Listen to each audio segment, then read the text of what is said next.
భారత్ పాక్ ఉద్రిక్తతల నేపథ్యంలో సైన్యానికి సాయం అందించాలని ప్రాదేశిక సైన్యానికి రక్షణ మంత్రిత్వ శాఖ పిలుపునిచ్చింది.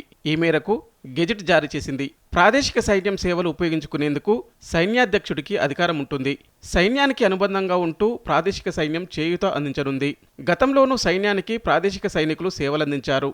ఆపరేషన్ పరాక్రమ్, కార్గిల్ యుద్ధ సమయంలోనూ సేవలు అందించారు. ప్రాదేశిక సైన్యంలో చాలా మంది ప్రముఖులు ఉన్నారు. లెఫ్టినెంట్ కల్నల్ హోదాలో ఎంఎస్ ధోని ఉన్నారు. 106A టీఏ బెటాలియన్ పారాచూట్ రెజిమెంట్లో ధోని సేవలు అందిస్తారు. Punjab regiment 150TA lieutenant colonel హోదాలో కపిల్ దేవ్ ఉన్నారు. లెఫ్టినెంట్ హోదాలో కమిషన్డ్ ఆఫీసర్గా కేంద్ర మాజీ మంత్రి సచిన్ పైలట్ ఉన్నారు. ప్రాదేశిక సైన్యంలో కమిషన్డ్ హోదా పొందిన తొలి ఎంపీగా సచిన్ పైలట్దే రికార్డు. 016లో కెప్టెన్ హోదాలో ఉన్న మాజీ కేంద్ర మంత్రి అనురాగ్ ఠాకూర్ కూడా సేవలు అందించనున్నారు. సినీ రంగం నుంచి లెఫ్టినెంట్ కల్నల్ హోదాలో హీరో మోహన్ లాల్ ఉన్నారు.